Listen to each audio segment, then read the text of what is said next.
Welcome back to the State Farm Analyst Desk. Team Liquid and LNG will take to the Rift in just a few minutes. And the last time that these teams met, TL failed to execute on any kind of proactivity against our play-in standouts, LNG.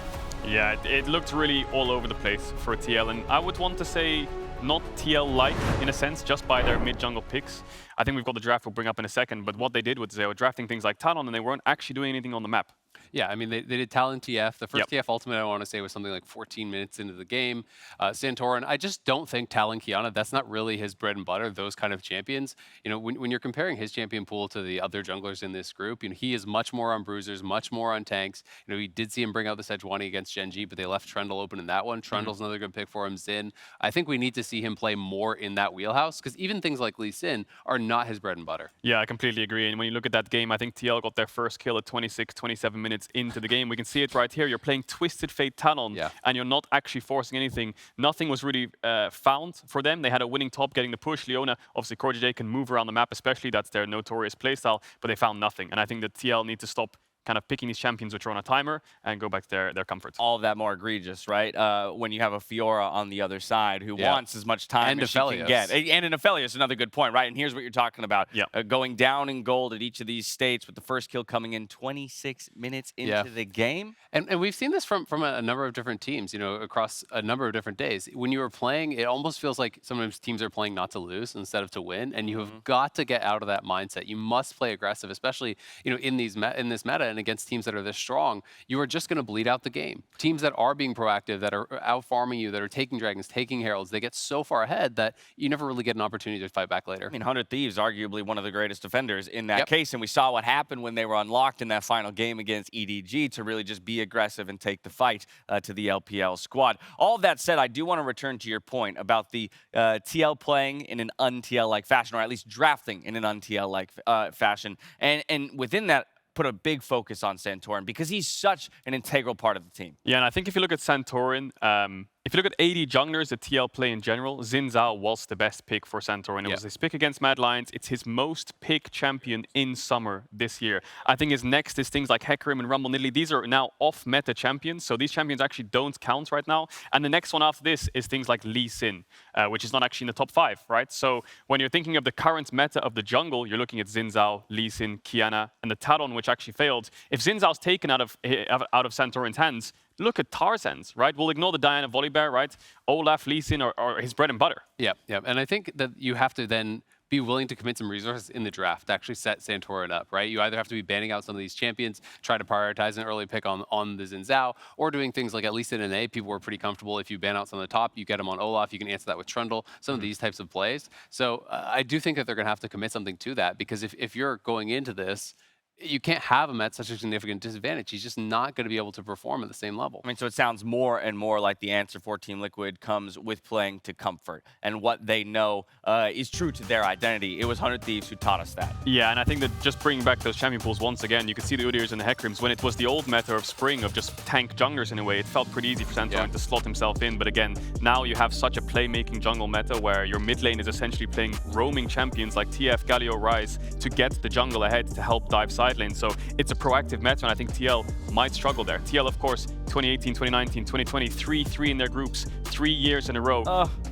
They have the makings to be able to do it this time around, right? They have a world champion. They have a world semi-finalist. They have the best top laner in the West. Is 4th time the charm for TL. Man, you know what the worst part is? Not even one of those times did they get a tiebreaker. You know, you can get tiebreakers at 2-4. We saw C9 get out. Not once have they even got a tiebreaker at 3-3. Every single time they have teams at 4 wins. They never even get there. And they've got to be able to step up. I mean, this is what they've been hunting for years. This is why they have tried to build this super roster. Well, what I'm hearing is karma's in TL's camp then. All right? There you go. It's been 3 years coming. And it's 3 years in the making. Huge for LNG as well. This is the first time they've ever made Worlds, even with Snake. The first time World Championship, and they're in groups. This team can't be underestimated, this LNG squad. We'll see if Team Liquid can beat LNG as we send it over to Atlas, Chronicler, and Wolf for the call.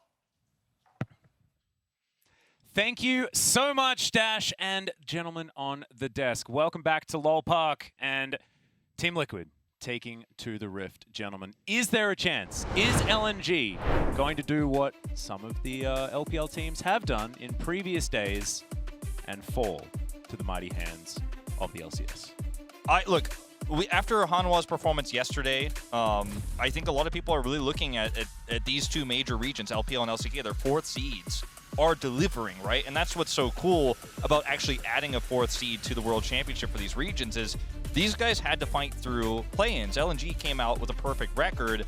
They haven't had a perfect record yet in this group. They did have that one blemish against Gen G, but this is a really tough matchup for Team Liquid, right? I mean, there's a lot of hope. There's a lot of North American and I think European hope for this roster with, you know, where these players are from for Western fans around the world, but this is not going to be an easy matchup. No, absolutely not. And gentlemen, there are some bans that have happened. No cats on books yet have been taken away, and I'm getting a little bit nervous, but Twist of Fate, Kennen, and Jace all off the board. Jace and Kennen certainly a bit of a nod to Alphari there, as Aurelia will be the final ban. Now, Ali's thinking about taking Graves as the first pick, and I don't understand. I think Graves is really good. But giving over Yuumi, I think, is a huge mistake. I think some of the some of the biggest upsets we've seen thus far at Worlds, I think, were very much aided by the Yuumi. Don't be fooled by the % win rate that we see over there. There's a reason why this champion has been first picked basically every time it's been open, ever since we saw it in the very first game of the group stage, and everyone was like, oh, what's Dumb doing? As it turned out, everyone is now going for the cat. And I do really like your response here. I think the main issue that TL are now running into is that they need to do something that we saw T1 do, which is actually dealing proactively with the Yuumi. Just trying to get a nice 2v2, it doesn't work. You need to do more, you need to devote a lot of resources.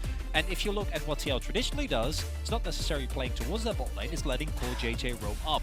It's the Yuumi Ezreal too, which is so terrifying to deal with, not only in lane, but of course later on in the game. But it is somewhat fragile. And yes, you do leave open the Lissandra counter pick here for Icon with this LeBlanc pick, and that's going to be great in lane. It's going to be great in some straight-up 5v5 team fights, but I do think Burst is one of the best answers we have seen to the Yuumi so far. If you can actually lock down whoever she's attached to and blow them up, that healing power and that speed isn't going to matter as much. So I do really like LeBlanc in answer, and it is, of course, Jensen's most successful champion of the tournament thus far. Yeah. Now we're thinking about a Tristana. So hey, this is good. We're going to lock that one in, and yeah, I like this one. And when you're trying to, you know, use your you and me and getting onto your teammates, you get a buster shot to the face. It's going to be a really bad time. I really like this because it does two things. One, there's the infamous Tristana level 2 all-in, you know, the pressure spike we all know and love. But secondly, Tristana is an absolute menace when left alone for a split second with a turret, right? Due to her explosive shots, she can both push waves very fast and get herself a lot of plates. And something that we've also seen a lot, and that I'd want to do if I was LNG, is put Iwandy on Tarzan. Tarzan has been one of the cleanest junglers I feel at Worlds, always in the right place at the right time, and bolstered by a Yuumi, he can have even more impact. Yeah, and I think that Viego is such a huge pickup here for LNG as well, if they can potentially get it. I'm looking towards Team Liquid to ban that one away here on the second opportunity because it synergizes so beautifully. We've seen, you know, the frozen thralls that you get out when, you know, kills come through on the Lissandra only get even worse with that Viego as an option. So and I think see what the ban is. I think it's definitely a strong option to ban here. They've already banned away the Talon, which has seen a lot of success with Yuumi so far here in Worlds. So see what they end up banning. I also like this Gangplank ban quite a bit because it gives you the opportunity to have power in topside no matter what, basically, while you're also pushing with Tristana because you have that global ultimate. So that is a really terrifying champion to face. It also could mean that looking towards something like a Gnar here, or, you know, more of a slower topside push here for Ale, which isn't really his style and hasn't been his style in Worlds. The Camille's removed here, but I'd love to see LNG take a different, slower approach to this draft, considering they have the Yuumi already and the Ezreal. They banned the Gnar, actually. Graves still open. I also wouldn't mind. I also wouldn't mind the Viego pick, as you pointed out. But I do think that's important to note with the amount of top laners that have gotten banned, which is 6. You know, Aurelia, of course, flexible, but also does work quite nicely as a top laner into the right matchups. But the Graves, that has, I think, been one of the strongest picks in the tournament. We saw even with some over-aggression that it actually works out very well. And yeah, TL, pick it up. And I think that's the right call. Yeah. Going towards either the jungle or the top side of the map. Santorin could theoretically be playing this one, so still a bit of flexibility available for Team Liquid. But now LNG to round out their composition. I'm thinking Viego and something that deals with Graves okay. Kiana for the top lane. Also still open. The Gwen's really strong. The Kiana is another option that you have that works extremely well with that Yuumi. We know that Tarzan can played it a ton in play-ins, so Definitely something he could pull out here. Would love to see it. And it obviously could be Gwen in the jungle, but very unlikely. I think it has to be Viego. The Viego is so strong right now and in this comp. And we've seen that if you make a mistake, even with these high mobility compositions, or champions rather, like the LeBlanc, you can get punished. We saw it yesterday in big time there with the Viego stuns actually locking down that LeBlanc. So definitely something to be a little bit careful playing around here. This composition does so well in the late game. Has side lane pressure, decent damage output with the Ezreal later on. And I was wondering whether we were going to see the Jarvan, even though I don't really like it. It is something that a lot of teams have heavily prioritized. I do think the Trundle was nice. The main thing about the TL comp to me here is that it does what you need to do against the Yuumi comp, which is blow up one target very, very fast, right? And you need to do that because the moment you give even over a single kill to the LNG comp, you've lost it. As you pointed out, Atlas, we have seen this combo a lot of times already. The Viego combined with the Lissandra, a single kill means resets for Viego. It means that the zombies come through, and that combined with the Yuumi means that in extended fights, I don't see TL having a shot, but the burst and playmaking potential is definitely there. Yeah, and we heard Ezreal talking about it as well, about the fact that he wanted Santorin on more of these bruises. Trundle, he directly mentioned, and we've got, of course, Valdez back at home. Absolutely in love with Trundle at the moment as well. Yeah. Just in general, feels like he's underrepresented here at Worlds, and we'll see whether Santorin can demonstrate his power, even in a meta that does seem to have a lot more damage coming out of the jungle. I agree. I actually think that the Trundle is a little bit underutilized so far. But let's see whether Team Liquid can prove that. Yeah, one of the cool things about this Viego pick too, coming through for Tarzan, is that the champions that you steal, actually, when you do end up getting a reset in these team fights, are so great in a skirmish. Like, you have so much explosive damage here. A lot of times when you get the Viego steal, you're like, well, it depends on the stats, and I can't use that ultimate. But actually, you're talking about Tristana, LeBlanc, Graves, in a fight like this, you end up getting that Trundle in one of those early fights. Like, there is so much power in this Viego, specifically against what TL is running. So squishy outside of that Trundle pick in the front. But in saying that, Wolf, you're also saying that Team Liquid have a lot of tools in the early game in order to skirmish. Yes, and to blow up these Yuumi attached targets. Yeah, and they don't even need to possess themselves in order to do it. They already are themselves, so it's absolutely fine. They are themselves. Are they really though, Atlas? Yeah, I feel like we're getting a little bit existential here very, very early on in this game. As just some early vision going down here defensively, mostly on the side of LNG, just to make sure that Tarzan's going to have the best time possible. Like the item choice here from Icon, we've seen some Aftershock Lissandra do really prefer the burst that is available as Jensen. Going to just control a little bit of vision. Of course, the knowledge of that water will be there. And I do think that Tarzan did indeed switch to a sweeper, but that's still going to give a lot of intelligence over to Team Liquid, and it's going to be CoreJJ and Santorin, right? Like the early levels, I think the Trundle has a really good matchup into the Viego, just due to the power that Chomp has, combined with the W as well. The one downside I do think of the Trundle is his pillar is incredibly strong, but if you look at the LNG comp, outside of Tarzan, most people can kind of negate the impact that the pillar has, right? There's a lot of dashes available, a lot of mobility. So I want to see CoreJJ and Santorin use the early game power that you have with that Rell, with that Trundle, to try and get a tactical or Jensen had earlier. Yeah. I do like that Icon has gone for the Electrocute, wanting to deny that subjugate value that Santorin would have otherwise got a lot of. And of course, nerfed for the exact reason of Lissandra existing, right? Yes. The Aftershock, so Icon not going to fall into that trap.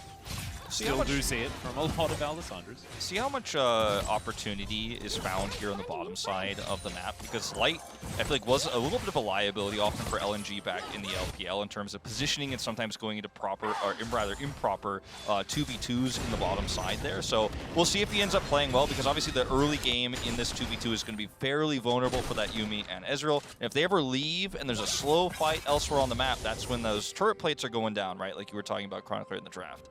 Yeah. Plus, Tactical has been instrumental to this team as well. Currently does about 30% of Team Liquid's damage in their games. Highest damage share AD carry in groups so far. Yeah, and it's a stat that we were actually looking for not for Tactical. And then we found out that it was him. We're like, oh, all right. Well, speaking of all right, Santorin's going to flash on forward, and Icon is really dead. The last auto attack's going to pick that one up, and Jensen grabs first blood. Great news for the North American representatives. Perfect. This is what we want to see. You're a level 3 troll, run into that mid lane. Jensen sets it up beautifully, and this is exactly what you want. We already talked, if LNG can just coast to a relatively stable mid game, you know, maybe look for a nice pick with Icon and Tarzan blowing someone up at the start of a skirmish, fights become incredibly hard. But if you feed these people on Team Liquid that can isolate a target, load them up quickly, it's going to become a lot Speaking harder. of, CoreJJ flashing in, Tactical jumping out. Oh no, a little bit of a disconnect there. As Iwandy went down extraordinarily low. Now Tarzan looking to capitalize. CoreJJ down to 100 light. Just needs to land another Q. But CoreJJ getting a lot of space here. He's down so low, but they can't kill him. The great escape from CoreJJ. And so many summoners burned for this as well. Tarzan uses his flash. Icon used his flash earlier. There are no flashes on LNG. Yeah, none whatsoever. You've lost both summoners as Iwandy here as well, and you know, you just get to walk out right now. As Tactical, you keep your flash, you keep your cleanse, you're farm, and you're fine. It was all a bait. It was coordinated. That was no miscommunication. That was a bait. And of course, mistakes happen, but at the end of it, it is actually Team Liquid that benefits more, right? Like LNG go really hard in an attempt to get the kill on Core, and they're not able to. Oh man, it's going so well. Now we can talk to you about Team Liquid taking on Mad Lions in our 4th matchup of the day, in our featured matchup presented by Mercedes-Benz. It's a big one. Especially if Team Liquid come off a win against LNG right here. If that happens, oh my goodness. That match is going to be Let's not get ahead of ourselves, gigantic. though. Yes, it's 4.5 minutes into the game. It's infectious what they've been serving over there as far as getting all of our hopes up. I think there's a name for it. We could go I into won't it, say it. or we could talk about Alphari. Let's do that. Without getting the shred of resource, he's doing what he's been doing to many a top, both domestically and also thus far at Worlds, and just find leads out of seemingly nowhere. And of course, I do think that early on the Gwen is going to get bullied around in this matchup, but I think that the consistent pressure that Alphari provides also enables TL to make plays like we saw there in mid, right? Like if you do know, we saw him go in early, get the prio, roam into the jungle, it makes LNG play a little bit more on the back foot. And what's really cool about that too for this upcoming Rift Herald fight is that if you do end up having to fight a lot, spending a lot of resources, it means that Light will have to rotate up if you want to take that fight. So we're going to see a skirmish here. Yeah, in position, but Icon still going to take a lot of damage here as Santorin doesn't have his flash available, but there's the flash forward from Jensen, gets the chains as Icon down too low, the Pillar of Filth comes in, but the trade will be there. Now the resets are coming in as Tarzan showing off some of his LeBlanc skills. They're pretty nice, but Santorin finds his way underneath the turret. Look he at the will burst. Be fine. Look at the burst. When you have this many burst champions, especially LeBlanc, when you get that steal like I was talking about, you get to use all of that burst. You get a whole extra set of cooldowns of real big damage. And I am happy to see there's no fear. Jensen just identifies the place and flashes. Yeah, it's a 1-for-1 trade, but again, if that kill goes over to the LeBlanc, I think you're going to be happy with that. And the key thing here, no 6 available for Icon. If he hits level 6, the Fortitude makes this entire sequence of play impossible. But this flash is exactly the type of confidence that I think you need when you're Team Liquid. You cannot play afraid with this composition into what LNG have had. You need to be quick, you need to be decisive, and when opportunities like that present themselves, you need to go all in on them, especially for NA that has had issues with identifying and then going for those until they're mathematically eliminated from the tournament. I'm very happy to see them go proactively for it. Whoa, I wasn't ready. I mean, Ezreal was kind of getting into it a little bit there earlier, but you've just taken the point to a next level. I'm loving it. Sorry, I didn't know. It's fine, and we appreciate your point. I wasn't ready. I wasn't prepared. That's not a normal thing for Chronicler to say here. Yeah. It's not what we're used to, but look, I do feel like with the power you have, you've removed vision around the Drake now as Team Liquid, and yes, now that level 6 is hit for Icon, Jensen's a little bit more on the back foot. We're still able to get 2 kills in the early game, so a ton of extra gold going to the LeBlanc here. And now as Tactical, like, it's a win-win scenario. If you know, you do see that rotation up from light. It's going to be a tough rotation to make. It's going to be slow to the Herald, and you're going to get those plates. If you want to try to stop him and actually trade against him on the way over, you can block him from getting there. They're going to get what looks like a free Drake here with that extra plyo. They have bottom as well. They cleared the vision on this moments ago. Santorin's like, okay, I'm taking this. This is a huge lead that TL have right now. Okay, Alphari going to throw his collateral damage towards Ale. He did have his circle up. He wasn't. So he doesn't take damage. Yes, so indeed, immunity had been achieved. Chronicle. It has to be mentioned. It does. It certainly does. Another chain is going to land. Walking the Lissandra in the mid lane. Down to about 200 is Icon, but he's still going to be able to clear up the minions and move away. And speaking of clearing up the minions, he has approximately a 10 CS advantage, or at least did until those minions were cleared up by Jensen. So shout out to Icon, fallen down twice, but still able to come out ahead in farm. And this is a really nice early gold lead for TL, and I'm happy that they also go for the Drake, because the key thing for me to snowballing this is continuously picking up those objectives, as Tarzan does get spotted. Alphari. Yeah, quick draw will be available. Okay. I think it'll be alright. Call. The other cool thing, well, not done here yet. The other cool thing I was going to mention about that trade from Jensen in mid is that they knew that LNG were kind of grouped up. Okay, we lost Drake, we're going to try to take this Herald, but you take that much of Icon's health bar where they can't do it anymore. Ollie, speaking of losing health bars, is going to go down to about half, and this is when you have to make the tough call right now as Light. Am I coming up? And he is going to actually stay, so it's actually going to be the rare case where the Tristana is coming up instead. Yeah, Team Liquid do have first entrance to the river, though, and with now Shelly down to about 50%. Should have control of the area. Tarzan now paired up with Iwandy. Do have summoner spells, but this will still just be secured. Team Liquid will be able to grab those at least 2 plates worth of gold off the back of it. Really like the little play from Tactical there as well, faking that he was roaming up, and then he was sitting in the bot side rush, so that if Light would actually try and join the play for Herald, he would just jump on top of him, blow him up in a second. And thus far, very measured early game gameplay coming through, and especially with Tristana. I hope that we're going to see that Herald thrown down on bot, able to get those plates, as many as you possibly can before they drop, or possibly give them over to Jensen and try to further that gold lead on LeBlanc. When you talk about regions that are known for fighting early and being aggressive in international tournaments, and of course domestically, the LPL is the region you think about. It's the region that always wants to fight, always wants to look for trades, always wants to be aggressive. But Team Liquid, the shoe's on the other foot in this game, because they are looking for every single edge they can find, and now they've taken 2 early objectives here in the Infernal Drake and that Rift Herald, and have lost absolutely nothing for it. Yep, the neutrals belong to Team Liquid at the moment. CoreJJ, though, is going to be found by Tarzan. A lot of damage to come through, but the crash down over the wall. CoreJJ is going to be absolutely fine. Teaming up with him as well, but it looks like Tarzan's prize is probably going to be this blue buff. This 2v2 is a little bit more dangerous with a horse that doesn't have very much health. Yeah, also mind the huge wave that's gotten shoved in mid, so Icon can either roam or teleport, be on the play.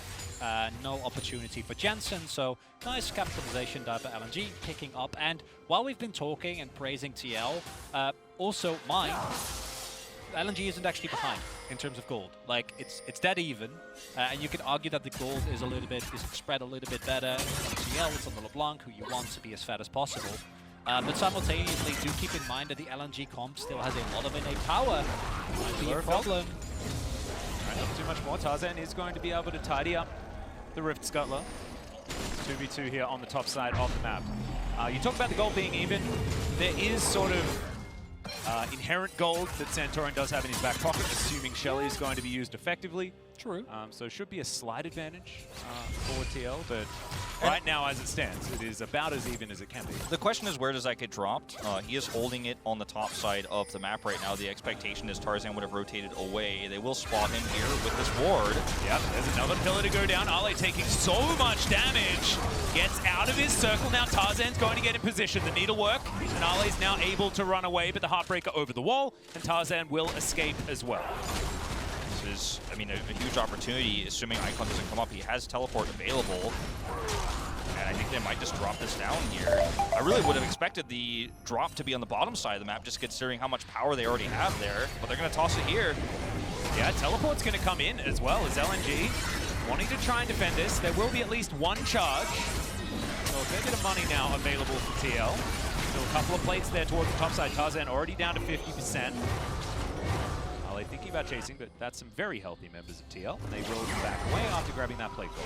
I do really like the defense there from LNG, making sure that there's not actually opportunity for a first turret bot, right? Because that play, TL, again, going very aggressively, which I like, are able to force Tarzan to ult out, force RLA to blow his sums and use his ultimate, but then on the flip side, just invest the teleport, make sure that you give over some plates, but you don't lose your turret goal. It's not like it makes Alphari get out of control. And this is what we talked about earlier. When left alone, even in a 1v1 with the Ezreal, Iwandy tries to roam to top side to maybe assist in the play if TL do overextend, and the price for that is a couple of plates given over the tactical in the bot lane. And more money to the Tristana is definitely a fantastic thing for Team Liquid. Especially going to be a big part of this division. Yeah, especially consider how much tactical is done for them on other champions so far this tournament. You know how valuable he's going to be in this composition. Is once again, Team Liquid tug of war with the vision here. This is actually slow, measured play after a very small lead, right? But this is Team Liquid not overextending, just taking small advantages, never overextending, never allowing LNG to take this crazy skirmish where maybe their composition actually bounces back because they do have a lot of power in this early game outside of the Ezreal. And I mean, this is the kind of thing you look at for Team Liquid and go, well, I think you're out-macroing LNG in a lot of ways here, which is not an expectation I had going into this game. No, me neither. But LNG do have a lot of tools as the game goes on. As Icon's in so much trouble, Jensen looks for the autos. Frozen Tomb comes in. Icon's going to self-cast it, but there's the next round of spells, and Jensen gets the solo. This is not supposed to happen. This is the counter matchup. And Jensen is just running circles around Icon every single time. You know, obviously, he wasn't alone in this particular case, but he's 3-1 now so far. I saw what it said in the kill feed, and there was no other Icon there. That was a solo kill. Yeah. He was alone. Yeah, no, it was CoreJJ, not time to actually Reddit didn't need to use the attract repel. And this was exactly what we said going into this tournament as Arling, small victory, but a victory nonetheless, able to pick up the blue buff. And that is that as TL, this is what you need to do. You need to get your LeBlanc, your Tristana ahead, because you need that assassination power. But to then see Jensen single-handedly pick up his third kill of the game here is going to have so much impact as we go into these later fights, because it means that LNG needs to be so much more careful when they step forward. Yeah. They need to be much more mindful of where Jensen is at every single time. And if Team Liquid are able to keep up the pressure, they're already up 2 Drakes, one more in 3 minutes, and I don't know if LNG is going to be ready to fight at that point, and they are in a prime position to keep hold of this game. It's just been such a masterclass in terms of vision control on the bottom side of the map. I mean, they've had control wards around that Drake, they've cleared wards. I mean, those are the 2 that are there right now. That one that's in that brush next to the mid lane is why Jensen knew he could make that play. So now they're going to try to take some more of it away on the top side. I mean, their vision control has been fantastic. It makes it so difficult as LNG to play against this comp that has explosive damage. Again, Alphari reads the plate. You know, like everything that LNG does, as you point out, like it's immediately being read. Alphari says, no problem, I'll back off a little bit. I'm 12 CS up. Can someone check the chat for Black Sheep Wall? Because I'm a little bit worried. TL just look unsurprised by every single map movement that LNG are making. Reading them absolutely like a book right now. Fantastic stuff. We do need to kind of temper this just a little bit though, because LNG's comp just works so synergistically with itself at any stage of the game, but especially as you go further forward, especially in things like 4-1s as tactical. It's not what you want to take. A lot of damage on Delight. The Buster Shot though, calculation off just a little bit. No! Oh, never mind! Subjugate for the kill! And we got to call Light out here. This is not a fight you want to take 1v1. You don't have vision. You don't know where Santorin is. If anything hits you, or if you get stunned by anything, you get slowed by anything, you lose out in that exchange. You can't be taking fights like that. You're Ezreal versus a Tristana. A Kraken Slayer now on the Tristana, by the way. Oh, Tarzan going to steal another one away, and I had to eat my words, man. I thought he was out of there, but no. Santorin already had that He had a Yuumi on him. We were yeah, like right. waiting for the Power of Ignite, I guess. waiting for the Zoomies well, no, he didn't even have through. Ignite. Subjugate normally doesn't do significant damage It like really that in my head, but it did here. Santorin's troll just hits different. That's the Zoomies. Zoomies, Pillar. Calculated. Yeah. It's the minion combined with Subjugate. Oh I don't God. think the minion attack actually really made much of a difference, but I liked it. It was so close. Oh, fantastic minion. stuff. That's the hero. That one? I think that one wasn't even there yet. during the last play. But well, I mean, look, you don't want to be taking that exchange. You don't want to be taking that fight, and he gets punished for it. And this is something that, I talked about it in play-ins. We're talking about it here. Light has been caught out a lot of the time in weird exchanges like this where there's just no reason to actually trade like that. And the key thing here is there is still a large margin of error for TL. They need to make sure, very nice pillar, I can hear Valdez cries of victory somewhere in the background. But do mind that a single overstep of a Team Liquid member is still enough to find a kill, right? The lockdown, the snowball in LNG, or that LNG has in team fights, is pivotal, but at the same time, if Team Liquid pick up this Drake, they're in a great spot. everywhere Tarzan goes, there's control wards. The Team Liquid have it now. He's out of position. The final chapter does come forward, and they do manage to get the pick onto CoreJJ. Great turnaround for LNG. As TL, they did have the information, but unfortunately it wasn't what they wanted, as Light now taking so much damage. Arcane shift, but there's the rocket jump. Tactical not going to be able to follow underneath the turret. TL trying to answer back, don't find too much, but they do at least get the flash out of Tarzan. Possibly a target in the future, as now possibly the first Drake for LNG. Yeah, they are going to finally get their first Drake of the game here. Team Liquid's still getting a lot of value, though, with the second Herald on the top side of the map. It's going to be some inner turret gold here.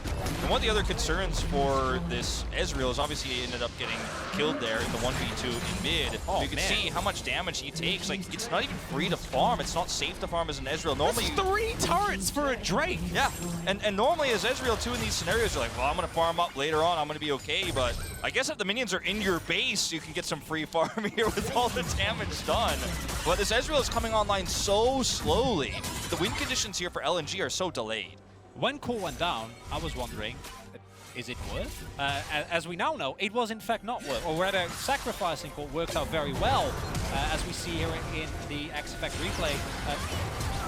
Team Liquid are a little bit too tricky. You can't walk into a choke point against a Yuumi like that, but with Santorin having the presence of mind to just immediately flash over, it's then this proactive play, yet again, coming through from Tactical, and even if he doesn't kill Light, it just again provides pressure for Alphari, because while we had been talking about what's happening on the bot side of the map, Alphari, without teleport available, made a play as Icon. Yeah, there's the distort. Chains are going to connect onto the Lissandra once again, taking a lot of damage. Mimic Chains come in as well. Holding his ground is Icon.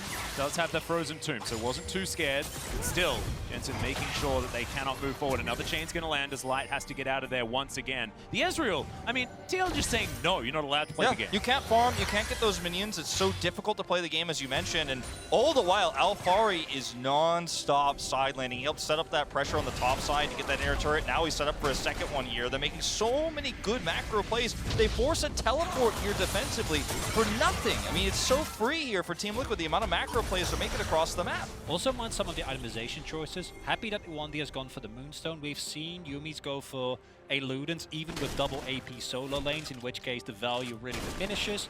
On the same sort, Alphari going for the Maul, which, while in of itself, not the greatest of items, against the amount of AP damage that's coming out from LNG, I think still provides a fair amount of value. Also augmented by the quadruple Mercury threats that we see on TL. And Could be quintuple. Yeah, could be the 5. Yeah, there you go. And that's really good, not only against Tarzan, who of course can look for stuns or the root from Iwandy, but also diminishes so much of the impact that Icon is going to have. No vision. It might be the face check here. This Prowling Projectile is going to spot out the members of TL, but this is about as far as LNG can safely move out, right?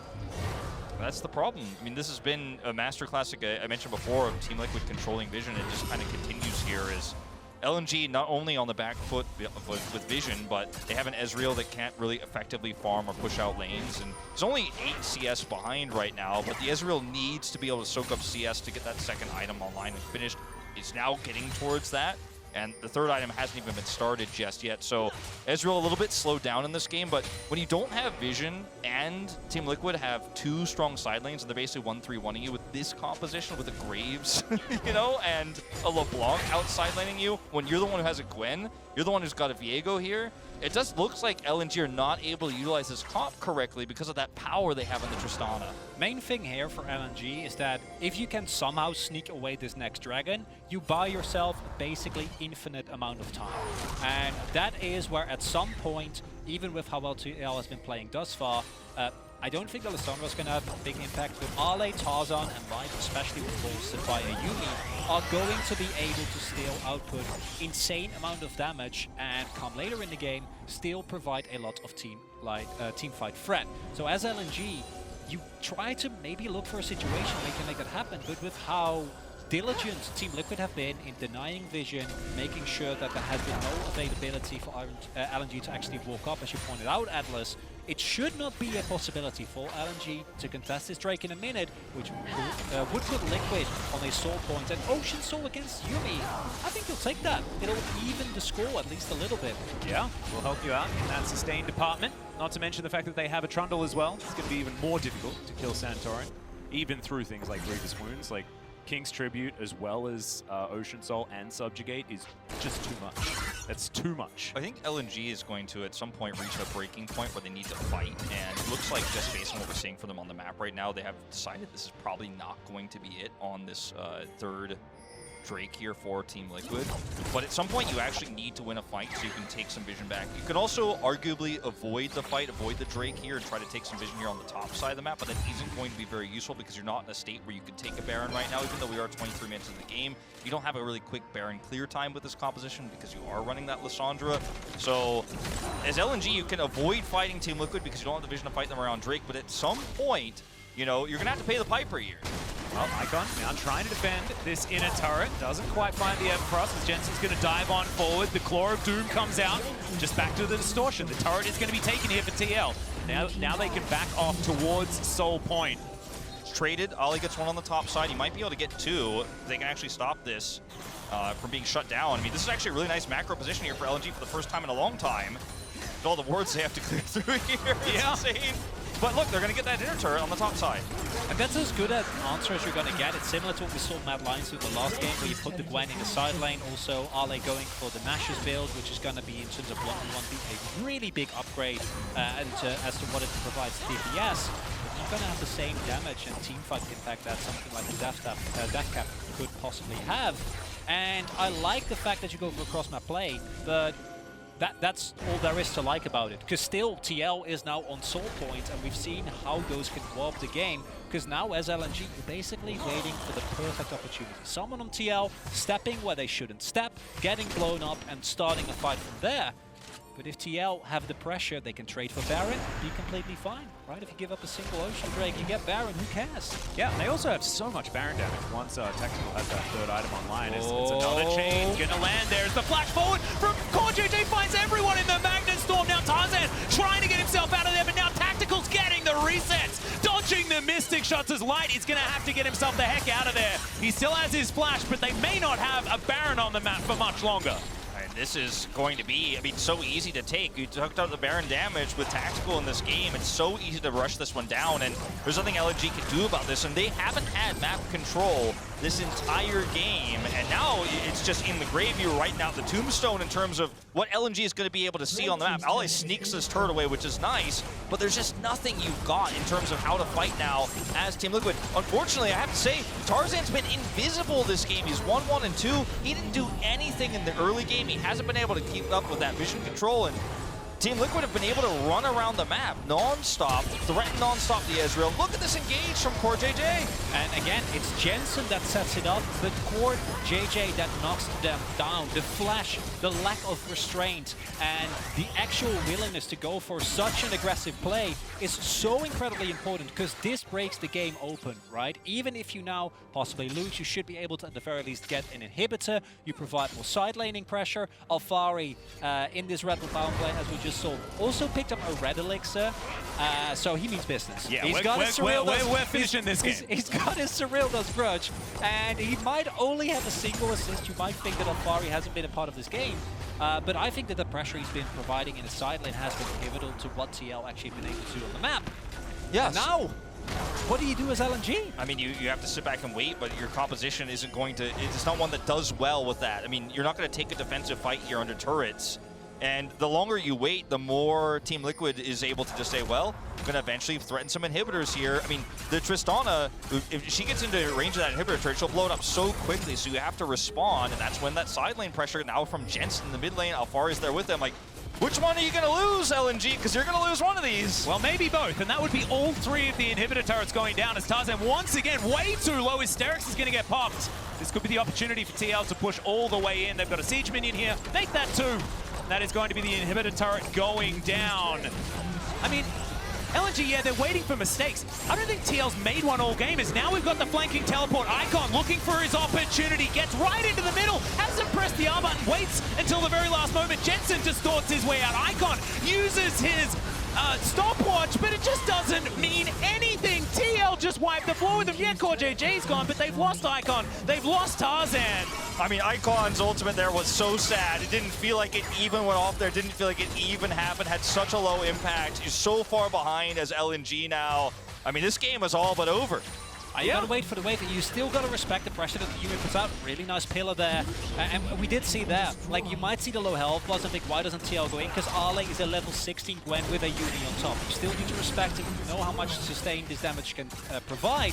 At the same time, 2 inhibitors down in 1 minute. The soul point spawns for Team Liquid. And let me remind you of the stakes for this game. Mad Lions just lost. They're down. They only have a single win thus far.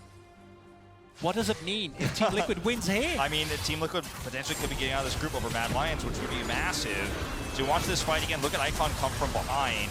And yes, it does set up for a big ultimate here, but the follow-up is so good from CoreJJ. The second he pops out, he comes in. And look at where Tactical is. He's at the front of this team fight. You think that Yuumi's attached to this Tristana with how much he can do and how little fear he has, but no, he's just going in and out by himself. And instantly Buster shots Arle out of the fight as well. So the Gwen can't be that sticky monster that she can be in some of these team fights. And the rest of TL is able to play around Icon with that extra space. It was actually kind of heroic from Tactical frontlining on the Tristana. Really liked it as Arle now looking for a potential flank.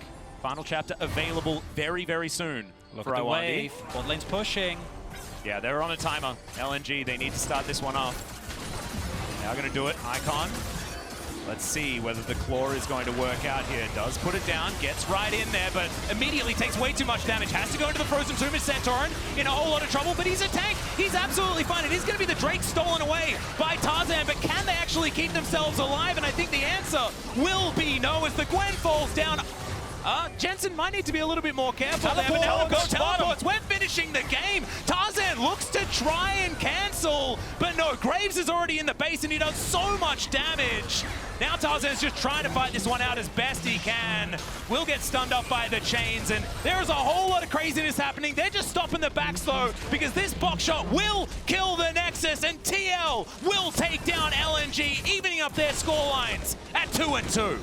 An 8,000 gold lead at the end of the game there, but this was an outclassing across the map from Team Liquid. From the early to mid game, they had better control. Jensen made it look like that Lissandra was not even close to a counter pick. You can lock that one in all you want, getting several solo kills in the early game. Then, later on, they take that small advantage and turn it into massive vision control, taking early objectives, never overextending. And this is peak Team Liquid. This is what you want to see if you want this team to get out of the group. The aggression from Liquid never faltered. There were a little bit of hiccups left and right, but it doesn't matter when you keep playing as confident as they have. And unfortunately for LNG, the misery of the LPL continues as LNG drop a pivotal game here because, let's not forget, with 2-2, their continued existence in this group is threatened.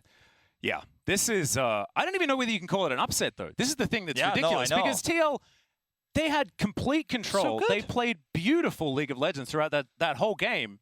And LNG, they had a really cool composition. I really quite liked it, but... whew. Might be some licorice tweets posted around the internet after that one. Yeah, I think we definitely need to take a short break, and when we get back, it will, of course, be Dash and the guys breaking down that beautiful TL win.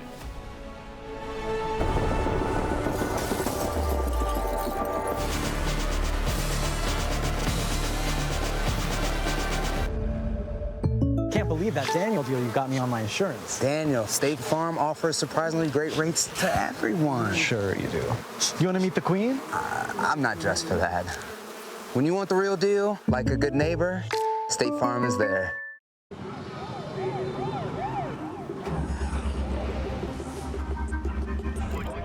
Would you ride with me? Handshake, one of a kind, homie. I be trying to vibe on the wave. I'ma be me, vibe on the wave. Look.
Welcome back to the State Farm Analyst Desk, where TL is one step closer to making the quarterfinals as they kick off their day with a massive victory over one of the teams above them in the standings. Ezreal's got a beautiful big smile across his face right now. It's a beautiful day out. You know, the sun is shining. It's blue skies. What can I say? LCS is better than LPL. No, wait, who put that graphic up? Hey, take it down. No. Matt is fine. Matt is fine. Don't worry. Oh, you should have seen us backstage. Ezreal and Kobe popping off as TL pilots themselves to victory. How could you not? I mean, you're right. Exactly that. It's a good day to be from NA. But all of that said, we have to talk about how the victory came together because, admittedly, saving your jungle pick for a Trundle of all things definitely came as a bit of a surprise, but it comes back to that core idea we were talking about in the pre-match. Comfort. Yeah, I've got to say, I mean, we were both talking. We were pretty surprised. I thought it was going to be when they banned Lee, I thought they were going to pick Xin early. Then when Xin was still up in their second rotation, I thought they were going to pick Xin for sure. Then Xin doesn't get banned in the second rotation. Bann's like, well, now it's for sure Xin. And then Trundle comes through and we're kind of like, Trundle into this comp? Yeah, I've played a lot of Trundle in my life, especially in the LEC, but Trundle into Ezreal Yuumi, that is the most unplayable thing ever. So when I saw that last pick, I was like, okay, first of all, there's no Aftershock champions on LNG's lineup. No front line at all either, right? So your best ult target is probably a Gwen or Lissandra if she has Aftershock, when she didn't. But then we started to see that it actually did make some kind of sense, because you have side lanes pushing, and he was able to control all these neutral objectives, which Trundle is very good at doing, and he just acts as a frontline barrier for the rest of his team. That's the thing, right? Santorin, very much known in the LCS for his inventive gank pathing very early on sometimes to surprise people. And of course, he goes to the mid lane where we find our Oppo player of the game, Jensen on the LeBlanc, getting the assist from Santorin early to get him off the ground. Yeah, does 3 camps into mid gank, worked perfectly, just flashes the gap close. Icon didn't have the E, it looks like, and then his flash just a little bit of a putting on the top of the cake, or whatever you want to call it. You know, I think Santorin had a great game. I still think Trundle in this draft was questionable, but he did get Jensen ahead, which unlocked the rest of the map. And then we saw the 2v2s always go in their favor, eventually Jensen getting a solo kill. I agree with you, you know, it was questionable in the draft, but here's the thing. I would always take someone playing a questionable champion to a high degree instead of the perfect champion to a lower degree, right? And I think this game exemplifies that really well.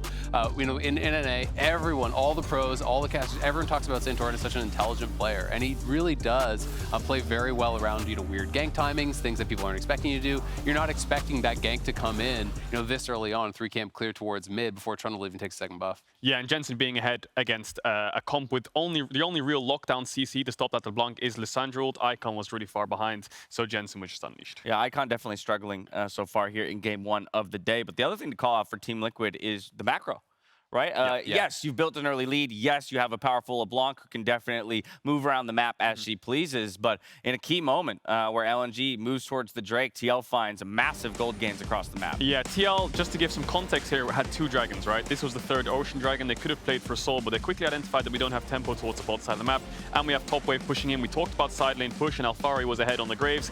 Santorin has Herald to help the top push. They get 2 towers top while pushing mid with Tactical, who around 30 seconds before this play jumped on top of the Ezreal onto Light and actually forced him out. So he was able to take the mid tower. Really good read of the map state there. I will say, I want to go on LS's side here and actually say, they should have let that inhib die. They should have let that inhib die and just freeze top, because freezing top is actually not bad when it's on the same side of Baron, of course. So you can just wave clear and leave that to scale. So I have to kind of criticize LNG for that play, but great macro read for TL. Absolutely. I mean, how many times have we seen teams that have a dragon lead, even when they don't have the proper setup to grab the next dragon, just show up and kind of like mill around and do nothing? You know, they're like, well, maybe we could steal it. And I just like that they actually hard committed to going elsewhere. They found their opportunities. They played aggressive when opportunities were presented, but it never felt like they were reaching too far. And it was just such a clean game. Full control at that point for Team Liquid, but when you need to end the game, who better to rely on than CoreJJ to find the engage? Oh, look at that engage. On top of Jensen's WR combo, it was just fantastic to see, right? CoreJJ, we talked about TL always going 3-3 in groups from 2018, 2019, 2020. But CoreJJ having a world champion engage support, you can just see it right there, the difference maker. Fantastic game from him as well. Beautiful for him. You know, referring back to the record as well, now at 2-2, you know, well within, you know, the possibilities of a second seed or even a first seed for Team Liquid here. The other important thing to take note of is the fact that this in some ways helps out Mad Lions in looking at a possible second seed by keeping LNG at just 2 wins for now. Yeah, absolutely. I mean, second place is just 1 game ahead of them. They're still within striking distance. We know the next game is going to be, you know, Mad TL when those 2 teams play. So if you beat TL, well, all of a sudden, you're still right in there. All right, NA looking strong to kick off the day. All that said, we've got Lore standing by with Jensen.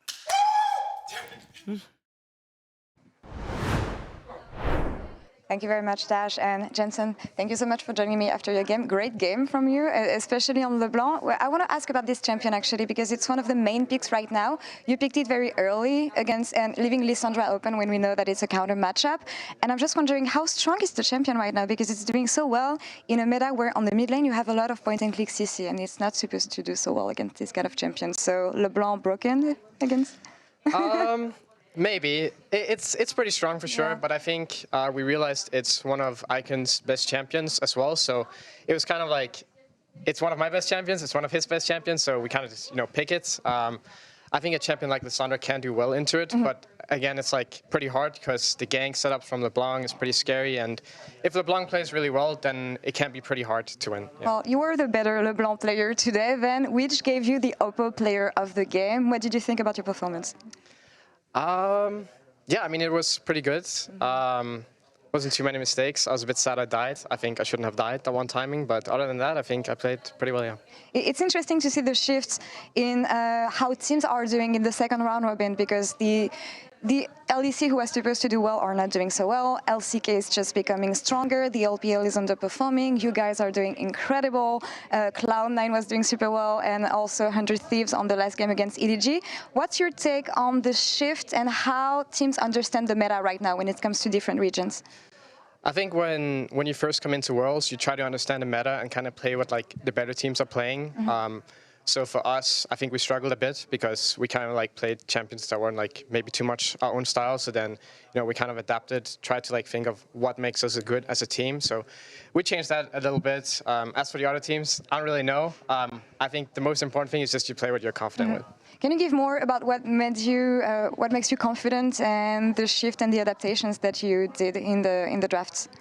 I don't want to like talk too much about the draft, but I think it's mainly just we play team comps. We've played a lot in NA and kind of have an idea how to play, and not so much follow the meta of like the very top teams, because it can be a bit hard to play things you haven't played too much yourself. So yeah, we're kind of just playing what we feel confident and comfortable with. Playing your game and not especially by the book. Looking ahead at this day right now, Jensen, you're looking really good with Team Liquid. What can we hope of the next game? You beat Mad Lions the first time around. How do you guys make it out? I thought LNG would be the most important match for us, since we do have, we're head-to-head against Mad Lions, right? So this was for sure the most important game for us to win, and I think, going into Mad Lions, I think we all feel confident. We beat them before, so hopefully we can do it again. Hopefully you guys can do it again. Well, Jensen, thank you very much for the interview. Good luck on the rest of your games, and we're going to take a short break now, and we'll come back with the third game of the day, Gen.G versus LNG. Stay tuned.